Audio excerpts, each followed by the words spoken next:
নমস্কার বন্ধুরা, সবাই কেমন আছে? আমরা সবাই খুব ভালো আছি।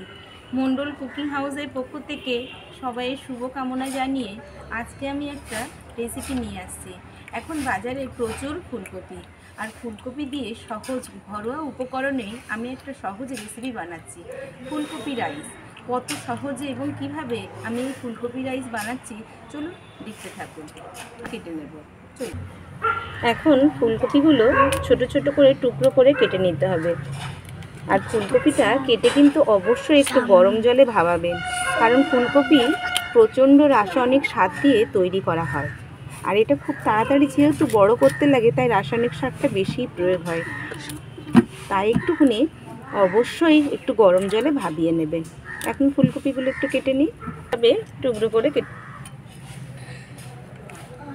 করে কেটে নিতে হবে। উনুনটা ধরে গেছে, এবার কড়ার মধ্যে একটু জল দিয়ে দেব আর ফুলকপিটা ভাপানোর জন্য। ফুলকপিগুলো ভালো করে পরিষ্কার করে ধুয়ে নিয়েছি, এবার এই গরম জলে একটু ভাপিয়ে নেব। এখন কপি তো তেল সার দিয়ে তৈরি হয়, এই গরম জলে কপিগুলো দিয়ে দেবো।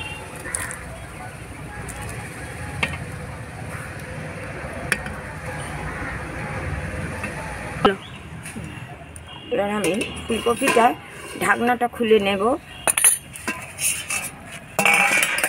একটু গরম জলে নাড়াচাড়া করে কপিটা তুলে নেব। কড়াটা পরিষ্কার করে নিয়েছি, এবার কড়ার মধ্যে পরিমাণ মতন সরিষার তেল দিয়ে দিচ্ছি। এবার তেলের মধ্যে ভাপানো ফুলকপিটা দিয়ে দেব।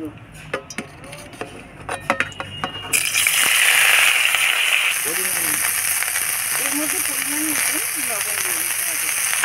এবার এর মধ্যে খুব সামান্য অল্প একটু হলুদ দিই।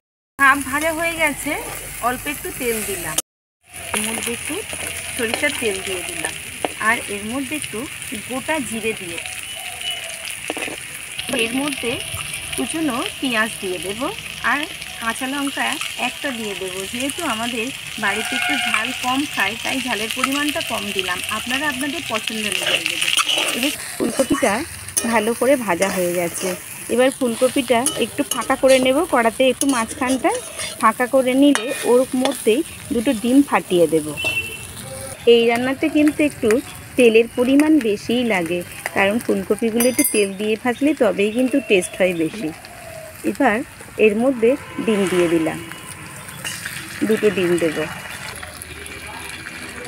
রোজ রোজ তো আমাদের সাদা ভাত খেয়েই থাকি বাড়িতে তরকারি দিয়ে, কিন্তু একদিন একটু আলাদা কিছু খেলে কিন্তু মুখের টেস্ট কিন্তু একটুখানি ভালো লাগে। তাই জন্য সবসময় সাদা ভাত না খেয়ে, এখন তো ফুলকপি সিজন আর ফুলকপিটা খুব সস্তাও পাওয়া যায়, তাই একটু মাঝে মধ্যে একটুখানি জিভের স্বাদ ফেরাতে মাঝে মধ্যে এই রেসিপিটা করবেন, দেখবেন খেতে অপূর্ব টেস্ট। এটা ফুলকপি আর ডিমটা খুব ভালোভাবে মিশে গেছে, এবার এর মধ্যে ভাত দিয়ে দেব। আমরা ঘরে যে রোজ ভাত রান্না হয় সাধারণ চালের, সেই চালেই করতে পারেন বা বাসমতি চালেও করতে পারেন। আমাদের বাড়ি যে রান্নাটা হয় সেই চাল দিয়ে আজকে রেটটা করলাম, আর এটা খেতে কিন্তু অপূর্ব স্বাদ, অপূর্ব। দেখুন, আমরা বাড়িতে ফুলকপি আলাদা ভাজি, আলাদা ভাত থাকে, আর সেটাই যদি একসাথে মিশিয়ে এভাবে নিই, স্বাদ কিন্তু সত্যিই বেড়ে যায়। আপনারা মাঝে মধ্যে এভাবে করবেন, আর কেমন হয়েছে আমাকে জানাবেন। এবার এর মধ্যে হাফ চামচ গোলমরিচের গুঁড়ো দিয়ে দেব, এতে টেস্টটা আরও বেশি আসে ভালো। এক চামচ ঘি দিয়ে দেব, আর একটু স্বাদ অনুযায়ী চিনি দেব, দিয়ে এটা নামিয়ে নেব। এক চামচ চিনি দিয়ে দেব, দিয়ে এটা নাড়াচাড়া করেই নামিয়ে নেব। আমরা তখন তো লবণ দিয়েছিলাম শুধুমাত্র ফুলকপিটা ভাজার জন্য, এখন লবণটা দিচ্ছি ভাতের টেস্টের জন্য, অল্প একটু লবণ দেব। নুনটা দেওয়ার পরে একটু মিশিয়ে নেব, নিয়ে একটু কিশমিশ দিয়ে দেবো ভাতের মধ্যে, দিয়ে এটা উঠিয়ে নেব। এবার কিশমিশটা দিয়ে দেব। এখানে কাজু বাদাম দিতে পারেন, কিন্তু আমার হাতের কাছে কাজু বাদাম ছিল না, তাই শুধুমাত্র কিশমিশটাই দিলাম, দিয়ে এটা উঠিয়ে নেব। ও মিনি, কি হয়েছে? রান্নার গন্ধে চলে এসছো?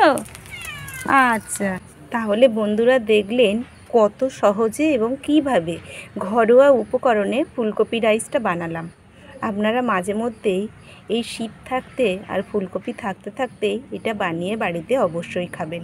কেমন হয়েছে আমার এই রেসিপিটা অবশ্যই জানাবেন। আর যদি ভালো লেগে থাকে তাহলে অবশ্যই আমাকে একটা লাইক করবেন।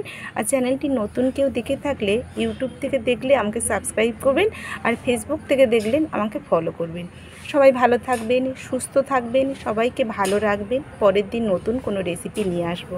টাটা।